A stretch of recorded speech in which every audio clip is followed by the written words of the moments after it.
कोटली कबीर का खबर शामिल क्यों पिया। अज़हर बुयो जी रिपोर्ट मुताबिक साफ़िन जी जिदोजहद जी कामयाबी आबादगारन के सरकारी अघ न मिलण खिलाफ़ ऐं फुटीअ ते नाजायज़ कटवटी खिलाफ़ 3 तारीख़ ते धरणे जो ऐलान कयो हुयो, जंहिंमें सदाबार फैक्ट्री, शहनशाह फैक्ट्री, अल मोमिन फैक्ट्री, एहसन ज़ुबैर फैक्ट्री ऐं ॿियूं फैक्ट्रियूं शामिल आहिनि।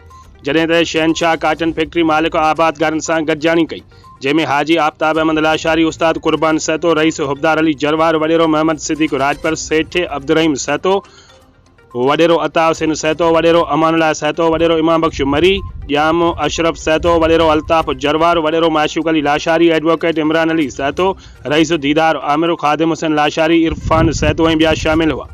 जॾहिं त फैक्ट्री मालिक जे अॻियां आबादगारन ते 3 एजेंटा रखियूं। पहिरीं फुटीअ जो अघु जेको इंटरनेशनल मार्केट में हूंदो उहो ॾिनो वञे। नंबर ॿियों, साफ़ फुटीअ ते को नाजाइज़ कटवटो ई न हूंदो। नंबर 3, आबादगारनि ऐं वापारनि जा खाता खोलिया वेंदा, जंहिं ते फैक्ट्री मालिक सेठ बाशू यकीन ध्यानी कराई त असांखे मंज़ूर आहे। जॾहिं त आबादगारनि चयो त बाक़ी जेकी फैक्ट्रियूं आहिनि उहे अगरि ॻाल्हियुनि में नथा अचनि त उन्हनि खिलाफ़ 3 तारीख़ ते धरणो हंयो वेंदो।